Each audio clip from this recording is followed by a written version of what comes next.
everyone, and welcome to Capes, Cowls and Masks, the show where we uncover the world of soups and science fiction. I'm your host, Jake Hart. I'm a podcaster, sound designer, and a writer for Fresh Take Hub. And as always, I'm joined by my fellow co-host and comic book shogun. Hi there, everyone. Tom Gapper. Yeah, happy to be here. Happy to talk about the news this week. We've got some good news to talk about this week. Very good news to talk about, actually. I'm very happy about. We'll go into that. A weekly news show. We're going to be breaking down and discussing the biggest stories that have hit the news. And obviously, we're going to have a pull list at the end of the show. And our main topic as well is going to be looking at Aaron Taylor Johnson's casting as Kraven, and also the fact that Sony are adamant that their Marvel universe will meet up with Spider-Man eventually. But we'll get into that in a bit. But before we do, as we always like to do, have a catch up. Tom, what have you been doing? How have you been? What have you been reading? Yeah, I've been fairly busy over the past week. I met up with some old friends, had a nice barbecue, probably drank a bit too much, enough to make Thor proud. I've started reading Nick Spencer's run on Spider-Man that comes off of Dan Slott's. So it was a bit of a shock initially because I was in my reading order going like, oh, I've got to read Amazing Spider-Man next. And then I just see that it's Spencer writing it. And I was like, I'm not, why is this not Slott? I mean, like, I'm happy for change, but also it just feels weird seeing a Spider-Man comic that doesn't have Slott's name on it. But I've been enjoying it so far. It's pretty good. And leading up to War of Realms now, I think that's like quite near in my... And that's it. Hunt for Wolverine I'm looking at the moment. So they're trying to track down where the hell Wolverine is now that he's somehow alive. After he somehow died. Yeah, man, Spencer's Spider-Man run is really good. I've been following it since like the third or fourth issue. I missed the first couple, and then some people were like, oh, you got to get on this because it's so good. And what's his name? Ryan Otley on pencils as well. Superb. Like, I love the dude's artwork. Well, obviously what he did with Invincible and stuff, but his Spider-Man is so good. I just love looking at his artwork. So yeah, really good run there. It is very pretty to look at. So what have you been up to? I've been sort of balancing work and personal life and doing a lot of stuff going on. It's been a very busy week for me. But in terms of watching, like, I had I used to call this a guilty pleasure, but I'm going to stop using guilty pleasure because people should be proud of what you enjoy. And season 5B of Lucifer has returned, and I don't think this is a show that people talk about enough or watch. I think is absolutely fantastic. Yes, it can be a bit cheesy and corny, but the characters are endearing. Tom Ellis as the devil himself, Lucifer, is just an absolute delight. And if I was to say anything, you got to watch the show just for him because he is incredible. And yeah, man, I just really, really love Lucifer. Highly recommend anyone to watch the show. I think the first 3 seasons are on Amazon here in the UK, and then the season 4 and 5 are on Netflix because obviously Netflix saved Lucifer from cancellation. So yeah, man, I've been just digging into that and really, really enjoying it. Well, I've been looking for an excuse to get back into that again because I actually haven't watched it since it moved over to Netflix. Not because I didn't enjoy it, but just because it kind of fell off my radar a little bit because I did think it got cancelled. But I've been meaning to because, like you said, Tom Ellis he's maybe my favorite Lucifer in anything. Oh, absolutely. He's just he's just so great. I love him. I love him to bits. He's so good. Like, I don't want to spoil anything, but like they're bringing in some big characters, you could say, from like that sort of, the angel, god, devil sort of world. So yeah, it's fun, man. It's been a blast, and I've also been abusing the cinema as much as possible now that they've been open. So what did I see last week? I went to go see A Quiet Place Part 2. Absolutely stunning film. Superb. I loved the first A Quiet Place. Like, when that came out, it was one of my favorite films of the year. I'm a big horror fan, so whenever people try to do something different or unique with horror, I'm always down for, and I think John Krasinski nailed it with that A Quiet Place.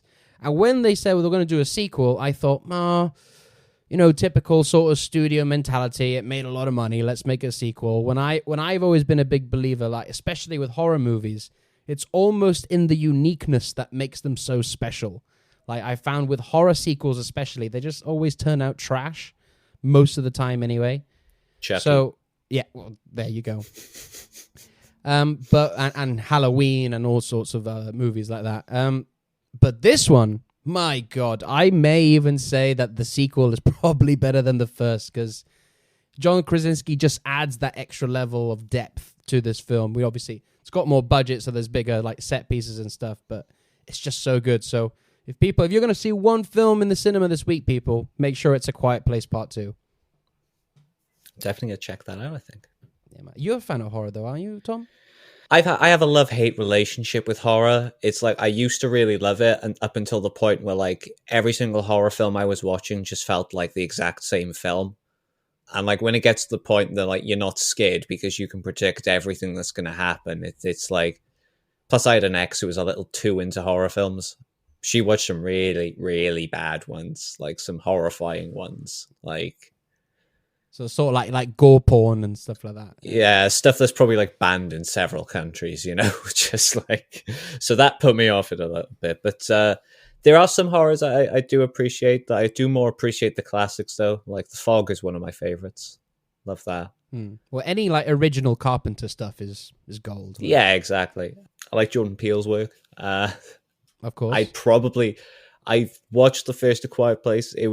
I did really enjoy it. If you say the second one's even better, then hell yeah, I'm down for seeing that. And I need an excuse to go to the cinema. So there we go. I was speaking to Dave about this off air. Like, I actually think horror is like one of the better genres to like bring people back to the cinema together. Because I think horror does create like this sort of communal experience when you're watching it in the cinema. Everybody should be scared at the same time.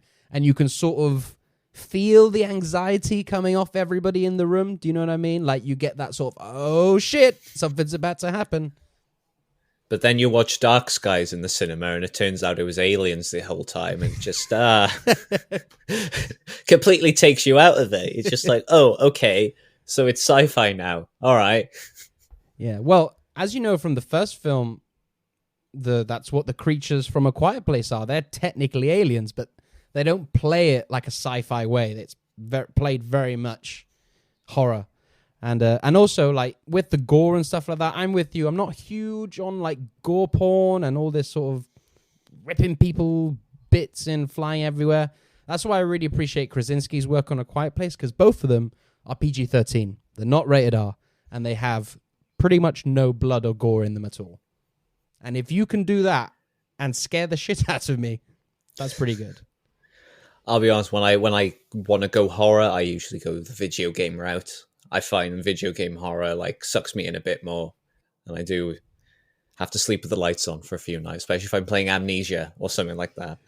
Yeah, I'm not huge on video games, but I've heard the horror video game experience is something else, and I've seen like some clips of people like with those like those like flashlight games where you're like, yeah. So yeah, it's terrifying. You've just got some massive behemoth creature just like slowly walking towards you, but you're just freaking out. Just no. So good. Right, so let's get into the news then. But before we get into the news, I just have one housekeeping thing to say to our fans. It's not the best news, but unfortunately it is what it is. Now, as you guys have listened, that we've been doing our weekly reviews of WandaVision and The Falcon and the Winter Soldier. And when this episode premieres, if you hear it when it premieres, the first episode of Loki, the new MCU show, would have already premiered. Unfortunately, though, due to some new work commitments by myself and Dave as well, we won't really have the time to put into doing the weekly reviews of Loki. So unfortunately, we won't be doing them, which is a shame, but it is what it is. But don't worry, we'll still be giving you our Loki thoughts on the main show here, as that is still going to go ahead weekly. So you won't just get mine and Dave's opinions, you'll also get Tom's of what's going on in the world of Loki and the TVA. So I am so excited to watch that. But yeah, sorry guys, we won't be doing our weekly reviews. All right, so let's get into the news then. Tear up page 1, run that photo instead. Headline? SpiderMan, hero or menace? Exclusive Daily Bugle photos. Let's get this story out the way first then, shall we? Yes, let's. To no surprise to anyone, I think. Least of all me. Jupiter's Legacy, the latest superhero TV series from Netflix, has been cancelled after one season. It's not sort of the whole world of like the Millerverse is not being scrapped completely. Netflix are sort of reworking now this into an anthology, and they're going to be making a new TV show called Super Crooks, which is going to sort of focus on the villains but take place within the same world. Now, we've sort of briefly spoken about this show here and there since it's premiered. I'll give my sort of spoiler review here. But yeah, as you can see, I'm not a fan of this show. I watched it and I just felt incredibly bored. I felt it was trying to do too much of what already had been done in the comics before and superhero TV. In this story as well, apparently, like the budget was released for the film was $200 million for this series, and that absolutely shocked me because when watching this show, I was like, "This looks cheap." And upon hearing that it's $200 million, I'm like, "Where the fuck did that money go? What the fuck did you do with that money? Because you definitely didn't put that money in the show, honestly." Like. So yeah, I wasn't happy with the show at all. I just couldn't get engaged with it. None of the characters were really endearing or charming. Everybody was just sad all the time. And yeah, it just didn't work for me. And judging from the reaction online from fans and other people around the world, it just didn't really work for them as well. So, people thought, oh, are they, going to be sort of reboot this? No, because Netflix have also let go of all the contracts from the actors. And in the TV business, when they do that, that's serious business. That means that show is dead. If you're being released from your contract, that you've got free reign to work on other projects. So yeah, the show is dead, although the Millerverse is not quite dead yet. But Tom, what do you make of this news? I know you didn't really finish the show, did you? You only watched like a couple of episodes. I didn't even make it past episode 2. I mean, like, I did want to try and push through just so, I could actually get like a fully formed opinion of the show. But honestly, just like, it didn't do anything for me. It gave me no reason to keep watching. It like you said, it just looked... It felt like a CW show trying to do The Boys or Invincible and failing. And how it cost $200 million, I do not know. This has now got me worried because, the Amazon Lord of the Rings TV series has a budget of like $450 million. And where's that going to go? I have a little bit more faith in that project, I can tell you. I have a little bit more faith in that, yeah. But just... I'm not shocked at all because from what I've heard from people I know who've seen it, and as you said, the reaction online didn't really gel with people. Like, it's not like there've been a couple of people trying to say like, oh no, it was really good. It was leading up to some good stuff. I just don't see it. And like, I'm not the biggest fan of Miller's work anyway, but I don't want to say that was the entire reason that I wasn't getting into the show, because I did give it a genuine chance. It just did not grip me at all. Like, Invincible had me gripped after, honestly, about 15 minutes into the episode, never mind the end of the first episode. And I was a bit on the fence of like I liked the cast of it, but I was a bit on the fence of, I don't know if I'm going to like this property per se. And proved me wrong. Jupiter's Legacy did not prove me wrong. And I think Super Crooks is probably a bit ambitious from Netflix. I get that they want to try and get the most out of the Mark Miller IP now that they've bought it all. But I don't know if this is the right route to go. $30 million they spent on that to acquire the rights. Wow. Yeah. That's a hefty bit of dollar there. I'm not sure if I would have paid that much personally. I don't have that much to bargain with.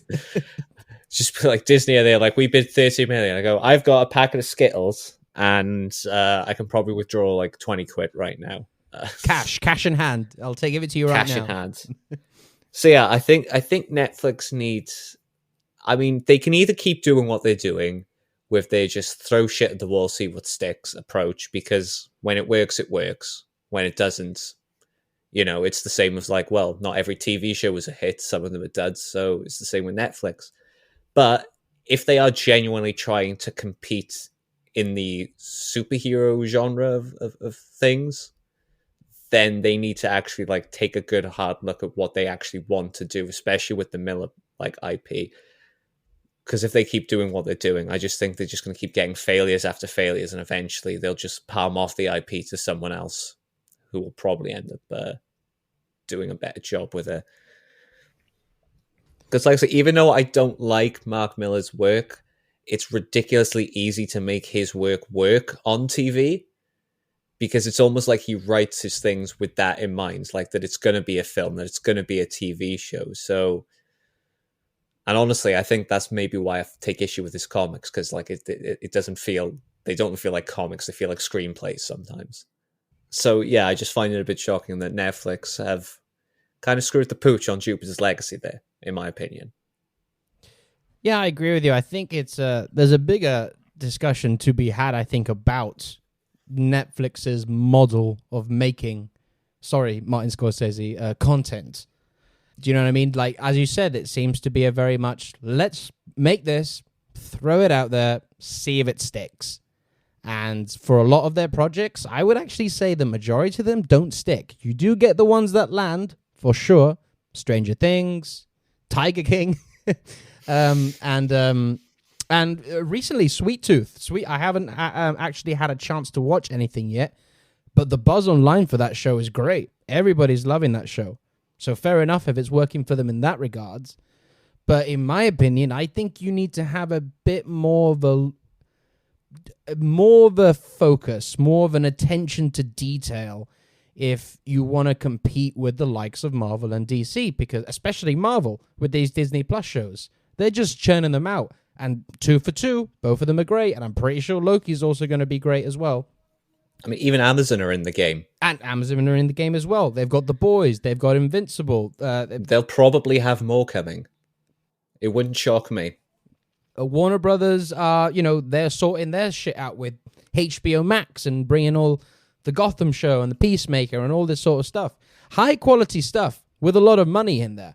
But at the same time, judging by Jupiter's Legacy, money doesn't bring you good storytelling. So I don't know how Netflix justified going, yes, let's pump $200 million into this project, which not even some MCU movies that get that much of a budget. You know what I mean? Some of them are like the 170, 180 region, and they still managed to do something spectacular. I mean, wasn't the first Deadpool only like 77 million? Or something? Yeah, around that, less 60, than 100 70 million anyway. Yeah. Exactly, and look what they did with that. And a lot of films, Logan, you know what I mean? They were all done for fairly cheap for superhero standards anyway. So when I see 200 million on this show, and I'm watching this show and I'm like, where has the money gone? Because the costumes don't look that great, in my opinion. The CW is probably a bit harsh, but it is veering on that quality. It's slightly higher quality than CW, I'd say, but not by that much. And then those awful wigs, and also just the storyline. Like, the premise of the whole show is like, should superheroes kill? And it's that debate about killing and not killing. And I'm just like, we've seen this story so many times throughout comic books. Like, we get it enough with Batman, and Batman handles it perfectly, in my opinion, that sort of theme. They bring it up when it needs to come up, but it's not a constant thing. And every episode is just focusing on that theme. Should superheroes kill? And they say, oh, well, the public think that we should kill, and all this sort of stuff. And I'm like, I see the themes you're going for, and I think they're trying to maybe make it like a metaphor for like gun violence in America and stuff like that. But at the same time, I'm like, we've seen this. It's boring. And on top of that, just casts better act. Well, the actors are okay. I just think they were given really poor material to work with. Yeah, I mean, if you want decent, like, should superheroes kill content, just watch all of Arrow, pretty much. That's like the entire thing. Is like Oliver debating, like, should I kill Should I not kill? Should I only kill in certain situations? When is it morally? If my son is threatened with death, should I kill? I'll kill. Yeah, of course you kill in that scenario. So yeah, just like, it was not an impressive show by any standards. I mean, I can get through pretty much any superhero content, and I couldn't get through this. I don't think I want to pick it back up again, especially if it's not getting more seasons. If it got picked up for more, I might have tried, because I might have thought, well, maybe it'll get better. But if it's only going to get one season, I don't give two shits. And I honestly have no hype for Super Crooks either. No, it seems like they're going, well, what's popular at the minute? Well, supervillains are really popular at the minute. Suicide Squad, The Boys, and all that stuff. Let's make something about the villains. That's just what it screams to me. And the fact that it didn't seem like this was their plan. Do you know what I mean? Like, it seems like this is a very reactionary thing. The fact that they've gone, okay, this is cancelled, but we're going to turn it into Super Crooks. I'm like, if you already planned to do Super Crooks and you had like this interconnected universe, that this is going to set up this, that's fine. But judging from this, it just seems very reactionary to me. Seems 2016 Warner Brothers. Yes, those good old days. It's like, you're excited for this project? Well, tough. It's not happening. It's not happening. And we're just going to make something else. So, are we getting that Cyborg film? No! You will never mention Cyborg to us again. All right, so let's move away from that then and move into an interesting story. As we know, The Flash is under production at the minute, and Andy Muschietti has been, dropping the gems. He's been every now and then dropping an image here or there, and this time he dropped an image of a bloody Batman logo, and this is the Batman logo from Michael Keaton, specifically the Batman Returns one, because it does differ between Batman and Batman Returns, which what looks like blood all splattered over it. And of course, this got people talking. Lots of memes were created of Batman eating hot dogs and ketchup falling down. The internet is a wonderful place at times. But Tom, what do you think of this? What does this mean? Are we in for a brutal, bloody Batman? I think, yeah, possibly. I mean, here's my thinking. Like, does Michael Keaton's Batman necessarily have to be Bruce Wayne Batman? Could he possibly be Thomas Wayne, Flashpoint version Batman? Either way, I think we are definitely going to see maybe a Batman with a bit of an edge to him, possibly. Or it could be hinting at some tragedy, maybe, for one or some of the Bats that are being put in the film. I've seen some people compare the look of the blood on the logo to like they're saying, like, oh, it gives me Watchmen vibes. I kind of see where they're coming from. As awesome as it would be to see Dr. Manhattan just appear out of nowhere, bollock naked, just like, oh. That's how you break the internet. That is how you break the internet. You put a blue dick in there. Oh my god, is that why Billy Crudup is no longer? Oh my god, that's it. That's because why he's playing Dr. Manhattan. Oh my god, we've worked it out. DC, you sly bastards. They're doing Doomsday Clock without us even knowing. It's amazing. But yeah, it's I don't know. It's hard to gauge from it what's going to happen. I think, yeah, we are definitely in for some brutal action involving Batman. Though, as I said, though, it could maybe be pointing towards some tragedy. Maybe we have to finally let Michael Keaton as Batman rest. Interesting. Maybe he's done playing people dressed after flying creatures. Done Birdman, Batman, and Vulture. He's typecast. It's the weirdest type of typecast. It's like, I'm really good at playing mammals that can fly. Well, birds as well, I guess. Yeah, and there's just like, oh, what about you, Kit Harington? I can only do roles if I'm wearing black. That's it. Okay, you're Black Knight now. Fantastic. But yeah, I mean, what do you think about the tease? Yeah, I mean, it's a pretty visceral image. Like, I remember just seeing that on my phone and being like, "Whoa, what the?" Because it's just the blood on the Bat logo is just such a visceral image. You think, "Oh fuck, shit's gonna go down somehow." I don't think this is Thomas Wayne. I don't know. I feel as if you don't bring back Michael Keaton to be Thomas Wayne. You bring him back to be Bruce Wayne. Like, that's why you bring him back. I'm with you there, but everything you're saying, it just harkens back to WandaVision with Evan Peters showing. We're gonna get Mephisto'd. Like, literally everything you're saying is like what we were saying before the big reveal happened. We were just like, oh, you don't bring him back in if you're not doing this, if you're doing the multiverse. I can honestly see them maybe like double faking us like that. I think it is more likely that he will be Bruce Wayne, but I can see it happening that they're like, no, this is Thomas Wayne. Just to be like, whoa. I'm not going to say it's impossible, because I don't think anything's impossible these days. They could definitely pull a fast one and say, oh, he's Thomas Wayne. And I'll be like, okay, cool, fair enough. But I see your point with Evan Peters, but come on. That's Evan Peters. This is Michael Keaton as Batman. Like, there's no comparison in iconography and impact in culture and stuff like that. Come on. You're not wrong. I will concede that point. No. But I will say the point of bringing up tragedy is interesting, because we know that Ben Affleck's going to be in this. And from what we've heard anyway, that this is probably going to be his final outing as Batman.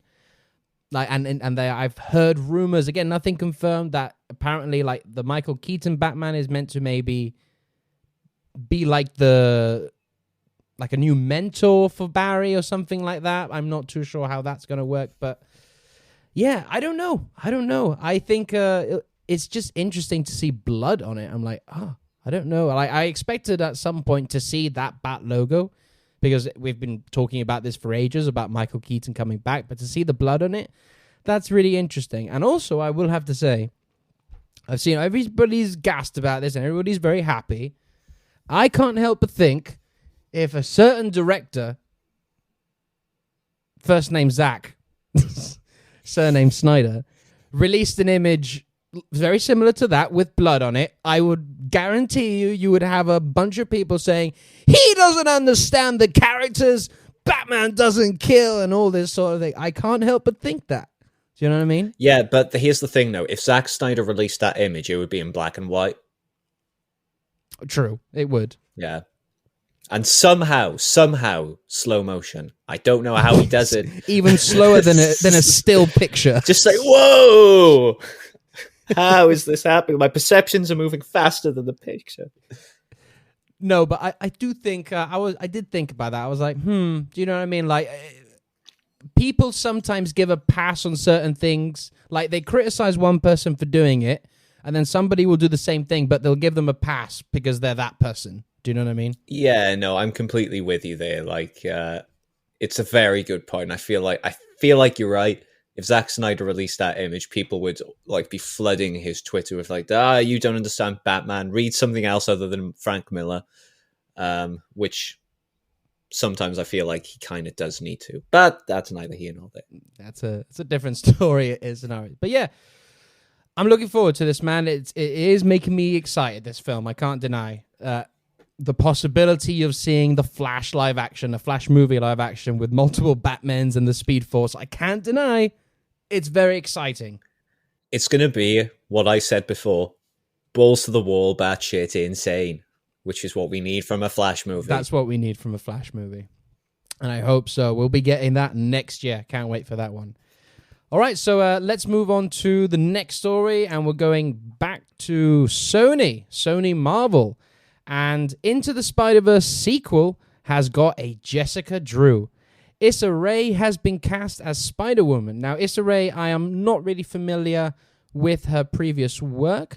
She's actually more known for doing a lot of TV, and she's produced a lot of stuff as well as acted. So, having a look on her IMDb, she's known for the TV series Insecure. She's also done lots of different sketches and stuff like that. So, she's got an impressive CV behind her. And just the prospect of seeing Jessica Drew Into the Spider-Verse sequel, I'm like, yeah, man, let's bring more Spider people in this. I mean, I love the first one so much. It's probably definitely within like my top 5 best superhero movies ever made. Like, I'm not even joking. I think it's that high bar quality. It's 5 stars, perfect. I can really not find a flaw with that film. It is just outstanding in every way. Can't wait for the sequel, and I'm just gassed that they're going to... Let's bring more Spider people in. But I'm actually, not really that familiar with Jessica Drew's story or Spider-Woman. I've never really read much of her material. So this is where I go to you, Comic Shogun. Impart your wisdom on why people should be checking out Jessica Drew. Because, right, okay, so she's, for start, Spider-Woman. I have to say this now, she doesn't really have that much of a relation with Spider-Man himself. Like, she's not, like, related to Peter Parker in any way. She didn't, like, get her powers in the same accident as him or anything. I'm pretty sure she was just created because Stanley realized eventually someone's going to come up with Spider-Woman, and so we need to trademark that. So let's, like, make a Spider-Woman. But the thing that's interesting about her is that she's, like, probably first and foremost a S.H.I.E.L.D. agent. She's kind of got, like, I think, like, similar powers to Miles Morales as well, where she can, like, zap people, essentially. But yeah, she's just, like, a lot of her work is, like, kind of, like, espionage type stuff. She hangs out a lot. She's got a very great friendship with Captain Marvel, Carol Danvers, actually. Like, they're adorable. I love it. And Jessica Jones, the three of them are just so great. But yeah, she's just, like, a very cool character. She's just, like, this very strong woman, super secret agent spy. What was once briefly actually being impersonated by a Skrull for a very long time in the Marvel comics, and when we found out that she'd been a Skrull that whole time, we were all very, very shocked and upset by that. But yeah, she's probably one of the better Spider family members, and yeah, I think I'm excited to see her into the Spider-Verse. I'm excited for the sequel anyway, because as you said, it's one of the best cape ship movies ever made. Like, it should have won all the awards, and I'm excited for number 2. And excited to see, like, what else they're going to bring into it, like, beyond just Jessica Drew. Like, do you have any suggestions or any hopes? I don't know. I mean, like, Ben Reilly. Don't. I mean, I would love it, but Come don't. on. It'd be great if they brought in Reilly. Come on. Yeah, it would actually be awesome. Because they wouldn't do the clone saga. They'd just be like, "Hey, here's Ben Reilly." Yeah. I'd maybe like to see Madam Web, just so they can kind of explain a bit more of the Spider-Verse shit and just how they're all connected. That's a good pull. Yeah, so I'd hope to see something of that. Like, I mean, even if they end up deciding to do a third film, if they maybe just tease that at the end of the second film, that we're going to get more information. There was that other Spider-Man who I think his real name was like Kane. I just can't remember like what his spider was called. Wasn't Scarlet Spider, because that was Ben Reilly. Or was it Scarlet Spider? No, it wasn't. I can't remember, but there's so many Spider characters. Fuck. Well, there was the post-credit scene of Spider-Verse. What's his name? From the future. Spider-Man. Yeah. What's his name? Is it... it's Spider-Man 2099. Yeah. But I just can't remember like the character's name now off the top of my head. That's right. It's him. But yeah, he's most likely going to be in it, because obviously they had that post-credit scene. I loved that post-credit scene. That was one of the best post-credit scenes to any movie. So good. And only that film could have done it. So good. Only they could have pulled it off like that. It's just so good. What if, right, like a pretty out there one, what if they managed to just like, not necessarily for a big part, maybe just like a quick cameo towards the end, but what if they managed to like borrow Tom Holland and got him to record a few lines as his Spider-Man? They could do it. I mean, it's touching upon what we're going to talk about in our main topic. But yeah, it's possible. And I tell you what, I would be way more accepting than the other stuff they're planning on doing, if you know what I mean. Oh, yes. But we'll dive so yeah, into that. Hey man, if they want to get Tom Holland in there, I'm down for that. That would be great. Hey man, fuck it, bring in Toby, bring in Andrew, like bring them all in. That would be probably the way to do it. That would please everyone. Because at the moment, the next Spider-Man film is already looking too stuffed without throwing in, 2 other Spider-Men in there. We got Doctor Strange. You got possibly multiversal Sinister Six. Yeah, we got Electro, Doc Ock. Yeah. Possibly Daredevil. Possibly, allegedly, big, very big, reportedly. Yeah, I honestly think it's like more like, because people say like, oh, because Peter Parker needs a lawyer now.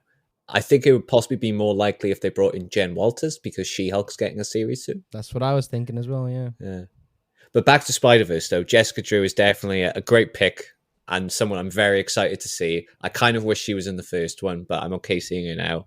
And honestly, I hope she gets a lot of love so we can maybe see like a live-action Spider-Woman film that would hopefully be maybe more handled by the MCU, but I don't know with Sony what their plans are right now.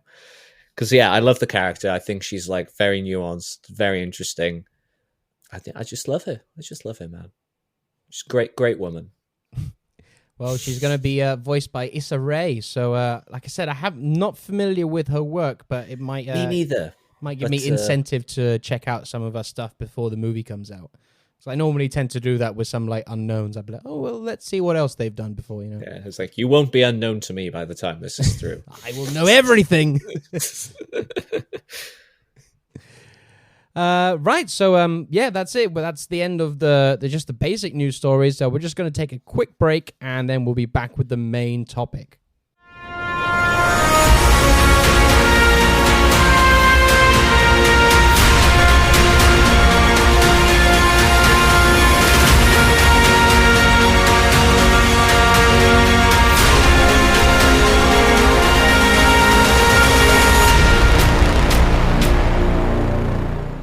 Right, we're back now, and we're going to get into our main topic. So this is actually two stories combined into one, because I felt it there's a nice marriage between these two stories here. So the first part of it is Aaron Taylor Johnson is going to be playing Kraven the Hunter in a solo Kraven film for Sony. Now, this is another amongst their, I think it's called the Sony Marvel Universe. I don't know. It's got some weird name, like Sony's Marvel Universe of characters or something like that, where it's got Venom, Morbius, and the Venom sequel coming up. Now they've got Kraven. I think I've heard of rumors and rumblings in the past that Sony were looking at making a Kraven film. I'm a big fan of Kraven. I was actually kind of hoping he would be the villain in No Way Home. From early on, I was like, oh, I want to see Kraven go up against Spidey, like in the city of New York, you know, the urban jungle. That's his whole thing. But no, they're gonna do a solo film, and Aaron Taylor Johnson is gonna be playing him. Now, this is he gets around. Now, I did not expect this because I don't know. Maybe I'm just imagining this, but I kind of got the idea that Aaron Taylor Johnson was sort of done with that sort of, you know, style of films and filmmaking. Like he seemed like he didn't have maybe the greatest time on Age of Ultron and stuff like that. And he's been doing sort of more indie stuff since then, obviously apart from Tenet with Chris Nolan. But no, he's back in the superhero game with Kraven. I can say that I'm not sure on the idea of a solo Kraven film, but I will say Aaron Taylor Johnson as Kraven, I see it, and I think he can do a good job. But what do you think, Tom? Yeah, I think he can do a good job, so long as this doesn't turn out to be a sort of Derek Arsehole situation. Yeah, I mean, same. Like, I never imagined Kraven as a solo film. I always imagined him showing up in a Spider-Man film, and it would be awesome. Get that Kraven's Last Hunt going, man. But maybe that's it. Maybe they're doing the like solo film so that like if they do a live action Kraven's Last Hunt in a Spider-Man film, it'll have more impacts because we've seen more of him. Yeah, though I think I'm always wary now with any Sony product because it's just always like I always come out of them just feeling like meh. With the exception of maybe the first two Spider-Man films with Tobey Maguire and maybe Amazing Spider-Man 1. Maybe. So I don't know how they're going to handle this. And I'm a bit uncertain whether it's actually going to be something worth watching, but I'll probably watch it anyway just because it's Aaron Taylor Johnson, and I am willing to wait until some more trailers and footage and set photos come out to make like a proper judgment. But I'm definitely cautious at this point because Sony have burned me before. Yes. They've burnt many of us before. And if they burn me again, there's going to be carnage. Yeah, man, I don't know really. And the second part of this story is that Sony are now saying that they do have a plan for linking their Spider-Man cinematic universe with Marvel. Does Marvel know about this? So I don't think they ever do. No, I don't think they ever do. So Sanford Panich, who is the motion picture group president of Sony Pictures, had this to say, quote, "I think now maybe it's getting a little more clear for people where we're headed. And I think when No Way Home comes out, even more will be revealed." And then he goes on to say that even without the presence of Holland, Sony's upcoming Spider-Man adjacent movies will stand strong enough on their own that audiences won't even miss Spider-Man. But he follows up with a tease asking the rhetorical question, "It'll be exciting if they do meet, right?" Sanford, right, you need to hit me up with your dealer because I need whatever you're smoking. Yeah, man, audiences won't even miss Spider-Man, I'm going to rewind a bit, going back to what he first said. I think now maybe it's getting a little more clear for people where we're headed. What? Nobody has any clue what you're doing with your universe. Yeah, I mean, it's like, you got Venom, Morbius is apparently coming. It's around the corner, I guess. It's in the ether. Kraven, apparently. So yeah, I don't see what's clear unless they're talking about Marvel's plans clear about them doing multiverse shit, and then you should just assume that that's what we're linking into, which is what I think he's saying. But also, yeah, the way he's phrased it is making it sound like, oh, Sony's plans are all coming together. It's and everyone knows what we're doing. It's like, no, we don't. We really, really don't. Explain it. Do like a Sony Presents event and just actually explain what the fuck you're doing. Yeah, we genuinely don't, because you got your Venom film. All right, cool. You're going to have Morbius. Fine. Are they connected? You haven't really made that clear. But then in the Morbius trailer, there's Michael Keaton as Vulture. Hang on a second. Wasn't he in the MCU? But now he's in here. That's not clear. You haven't made that clear at all. And obviously you're going to have the Let There Be Carnage that's coming out. And now Kraven. Are you planning some sort of interconnected universe? Are they going to be standalone films like what maybe DC is doing with like the Batman and Joker? Because DC have at least made it clear. These are films are going to be on their own. They're doing their own thing. We're doing our universe here. Matt Reeves is doing his thing. They've at least made it clear what their plans are. It's everything. Do you know what I mean? Sony, I think, are more like, well, we're doing this film and we're doing this film and let's see how it pans out. But you're not being very clear on how these films are going to be interconnected, if they're going to be interconnected at all. And then to go later where he's talking about that these films are strong enough to stand on their own that audiences won't even miss Spider-Man. What the hell's wrong with you, man? Like, you're telling me that next to Batman and Superman, the most popular superhero in the world is not going to be missed in films that should have him in? Get the fuck out of here, man. It's like, what wasn't one of the biggest complaints of Venom before and after it came out the lack of connection to Spider-Man? Yes. I just like I just like when they're on about the fucking like spider adjacent movies, or as Amy Pascal used to call it, like MCU adjunct, whatever the hell that meant. It is just like they keep like toying the line. It's like they're trying not to piss Marvel off.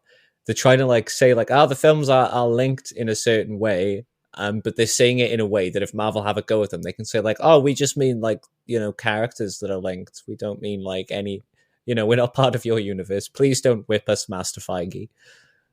Yeah, it's very interesting phrasing. Everything is used, and just the idea that like these characters are strong enough to stand up on their own without any connection to Spider-Man, or like the faint promise that maybe one day the twain shall meet. I don't see it. I don't see it. Like the thing with like Spider-Man's villains, like his rogues gallery, is very very often, or rather it's very very rare that like his rogues gallery like work on their own or like with other heroes. Like not many of them break out to being like global threats, with the exception of maybe like, I don't know, Kingpin, Green Goblin, or Norman Osborn rather. Yeah, it's very much like the Batman rogues gallery. It's very in-house, you know. It's like it's again, to like use the sort of Batman Joker thing, it's like they need each other. Can't have Batman without the Joker. You can't have Joker without the Batman. Because like as much as I love the Joker film, and like even though it does kind of tie into Batman's story a little bit, it did feel lesser that we were seeing like a Joker without any Batman involved. And it's going to have the same kind of impact here, but to a worse degree, because whereas Joker was actually an exceptional film, like Venom, that was maybe tolerable in the early 2000s. Not so much now. And Morbius, I don't have high hopes for. The only thing that's going to make me watch it is I'm intrigued by the presence of Michael Keaton. Before he showed up in the trailer, I wasn't interested in at all in what was going on. And Kraven I'll only see because Aaron Taylor Johnson is in it. But it just seems like a mess. And I think like maybe we need Marvel and Sony to come out and sort of like give a more definitive plan. But from the sounds of it, we're probably not going to get that until after No Way Home comes out. Because they probably don't want to spoil anything, you know, what's happening there. I mean, it's clear that they're branching out the multiverse now in Marvel. We all know that. It's just a matter of when. And we know Doctor Strange is in this film carrying on from Multiverse of Madness. So like it's very clear like what the sort of plan is there. It's just like Disney and Sony have made a deal where Sony can keep making their films, and if Disney like them enough, they will allow those films to connect to the MCU on their terms. And that's basically probably like what they're actually saying is happening. My thought is that I think Marvel would be not happy enough. I don't think they would really care if Sony continued to, you know, make the films that they were making. They're like, you know, you're your own studio. You do what you want to do. And I can see Marvel sort of saying, okay, the multiverse has opened. No Way Home's come out. All this shit has happened. This universe, number whatever, is the Sony universe. Okay? And that's just over there doing its thing. And the MCU won't really come into contact with that, if you know what I mean. But, you know, what I'm fearful of is that contractually, Sony can use Tom Holland wherever they want. So technically, Marvel can do their thing, and if Sony want to, they can bring Tom Holland over to their universe and say, okay, you're going to appear in this film now, or you're going to come into this film now. They can do that. You know, people still forget, I think, how much control Sony actually has over Spider-Man. You know, Marvel definitely have a lot of creative control in how they want their stories with Spider-Man to go. But in terms of what to do with the character, Marvel have very little say. In terms of movies and TV, that is. Marvel still own the rights to the character, like the IP and stuff like that. But in terms of making movies. So what I'm fearful of is I don't like the idea of maybe Tom Holland just easily jumping between multiverses when it suits them. Do you know what I mean? For me, it just rubs me the wrong way a bit. Like, I feel as if you want to have a Spider-Man in that universe, you can cast another one. Like, I think we're at a point now within superhero fandom that we can have multiple characters running about. You know, we're getting that with DC with these multiple Batmen. So it's possible. I don't think it's the craziest thing to do, to cast another Spider-Man. I don't know if they're going to do that just because how popular Tom Holland is. Yeah, I mean, like, I think what the Sonyverse should maybe look at doing is setting up a live-action Miles Morales, because then you can have two different Spider-Man running around. True, and I want to see Miles live action, but they've got their animated Into the Spider-Verse thing going as well. but I would like to see him make the break into it. I don't know. It's yeah. I think it is going to be one of those things that, like, after No Way Home, it will be like sort of clear to everyone what's going to be happening. It's just my worry is the quality of the content Sony will put out. And as you say, actually, there is the worry that, like, they could just keep using Tom Holland for everything. And honestly, I see that, like, I know Tom Holland has a lot of enthusiasm for Spider-Man and loves working, like, on the character and on the films. But, like, if he's going to continuously jump between, like, non-connected films just because his contract dictates it, I can see him getting, like, worn out by that and maybe getting a bit tired of it. And I don't know. I've always been wary ever since, like, the initial Spider-Man, like, deal was made, because, as you say, Sony do hold, like, pretty much all the power. Well, not all the power, but a lot of the power. So, like, it did almost fall apart before. It could fall apart again, and, like, that is my main concern. So, I don't know. I'm just gonna remain optimistic, I think, in the hope that it's like that Sony know what they're doing, that maybe they've had conversations with Disney about what they're doing, and Disney have gone, okay, yeah, this is fine. Maybe they don't need to use Tom Holland all that much, and we'll still get some good MCU Peter Parker content for years to come. So, yeah. I hope so, man. I hope so. I've always been cautious with Sony. I just find this whole deal, though, fascinating, though. The deal that Marvel, or I should say Disney, have with Sony, because it's just so interesting how they've managed to work this out. And when that sort of breakup happened, it was like, from both of them, it was such a power play move. Like, oh, well, I want more money. Well, we're not going to give you more money. Like, oh, and then everyone's crying, and then Tom Holland has to call Bob Iger and be like, what's going on, man? So, yeah, it was a troubling time. And I think actually that was the point when they finally, came back and made things up. That was the point where I actually started to have hesitations, because it was then announced, oh, Sony's going to do this and that. And I was like, I wonder what this new deal entailed. I really wonder. Yeah, I would like to see the specifics of it. Yeah. But I'm sure we're going to all find out by the end of the year once we see No Way Home, because I'm pretty sure that's going to change the MCU as we know it, before we get, obviously, into... The hierarchy of the MCU is about to change forever. Now that Galactus is here. All right, so yeah, I mean, that's pretty much it for that. I mean, anything else you'd like to say regarding that? I mean, the last thing actually I'd say is that when he's talking about, like, like the movies just stand strong enough on their own, and I was kind of thinking, okay, I could probably give you Venom, because the first Venom, whatever you want to think about it, it did do financially very, very well. I think it was close to $850 million, which is nothing to sneeze at. That is absolutely huge for any film to get that amount of money. So, but Morbius and even Kraven, like us comic fans, we know who these people are. We love them. But do the general audience know who these people are? Not really. Like, I Jared Leto might be the biggest draw-in for Morbius. And even him, he's quite, controversial and in his own ways. Yeah, a lot of people just don't like the guy on principle. So that's going to affect the box office. I don't think Morbius is going to do very well at the box office, personally. No, I think it's going to bomb. I think it's going to bomb pretty hard. Carnage, Venom sequel thing, that could do well. I don't think it'll do as well as the first Venom, personally. Oh, it'll make a profit. But yeah, whether it'll be as good as the first one, I just don't know. I don't know. I'm going to call maybe like, well, what's the budget on it anyway? Oh, it's probably like 150 or something million.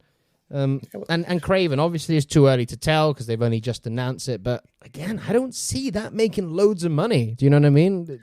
Yeah, just because, like, since the announcement, whilst I have seen people sharing about the news, I'm not seeing a lot of hype. I'm not seeing people, like, needing this now or, like, needing footage now. It's just people being like, oh, yeah, so this has been announced. It's yeah. It was like kind of like when Jupiter's Legacy was first announced, and I was just like, okay, That's a thing that's existing. So yeah, that's also a very good indicator of how well these things are going to initially do. I mean, obviously, if Kraven's good, word of mouth will spread. It'll make loads of money, but just very wary about Sony's films. They just haven't worked for me on any level.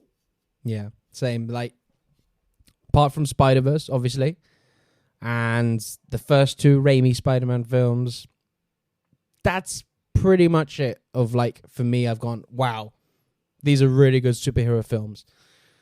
The other ones, Amazing Spider-Man, the first one, it's okay, but then the others after that, it's just not for me, unfortunately. So we'll see. I wouldn't say I'm cautiously optimistic. I'm just cautious.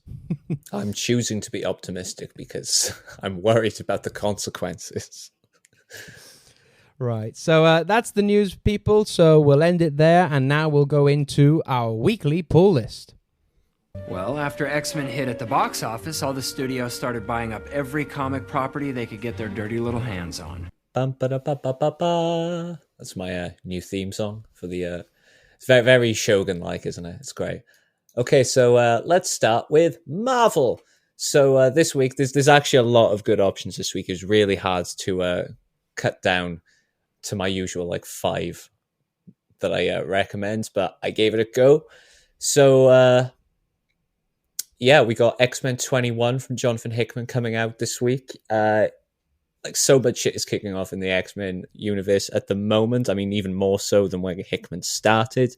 If you haven't been checking out the Hellfire Gala, definitely check that out. It's been just chef's kiss. But yeah, in this one, the Heroes of Krakoa debut. It's a changing of the guard as the first X-Men team of Krakoa debuts. So that's going to be exciting, and it looks like a killer lineup as well. So check that out. Staying with Marvel then, we've got Iron Man issue 9, and what's happening in this is the origin of Korvac. Now, Korvac was a very famous Avengers villain who, he had a whole saga dedicated to him in the 70s, and I'm excited to see him again, especially in an Iron Man comic, and Cantwell has been writing Iron Man very well, so I'm excited to see it, and also the cover art, Alex Ross, so...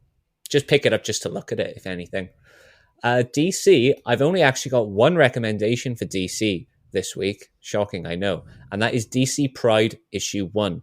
So it's just a collection of stories celebrating, as they put it on the cover, celebrating a parade of LGBTQIA plus characters and creators. On the cover there, you've got Moon Knighter and you got Midnighter and... I was going to say, wrong franchise there. Whoa. Yeah. Whew.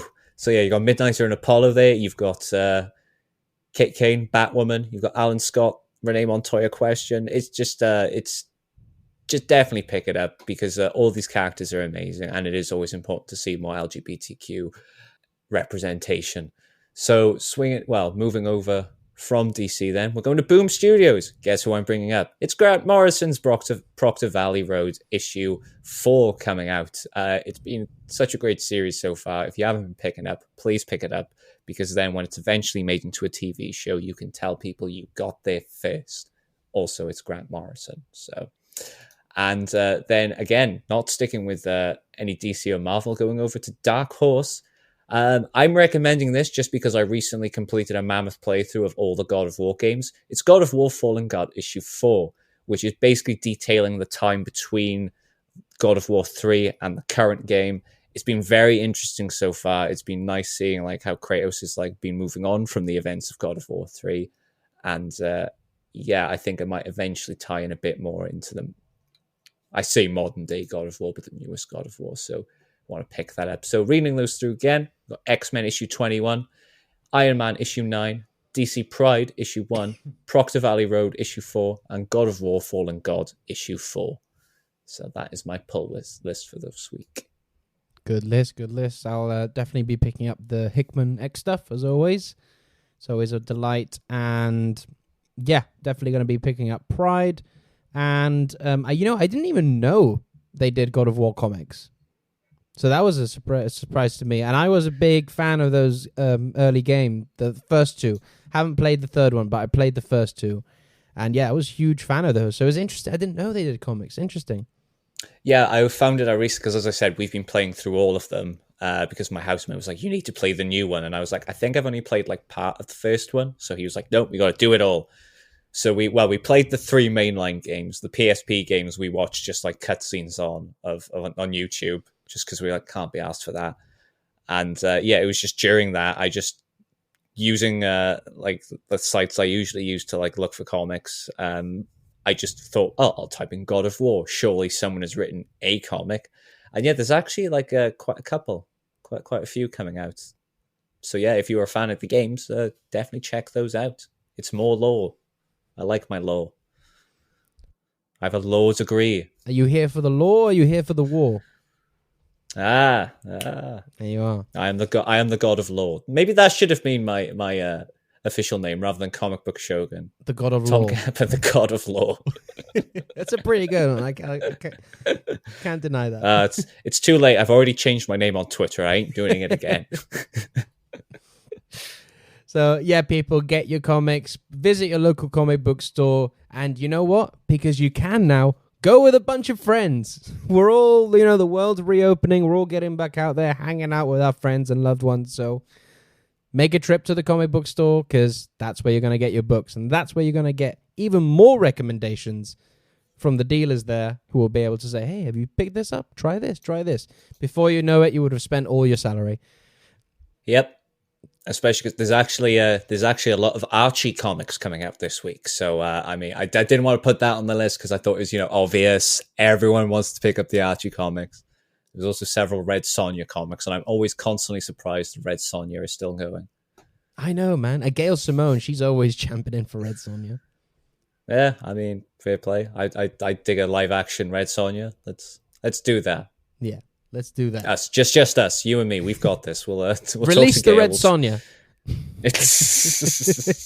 Release the CCM cut of Red Sonja. All right, so thank you all for listening to this episode. We appreciate people coming on board every week and listening to us geek out about all this stuff. But Tom, before we get out of here, where can the people find you and what you're getting up to?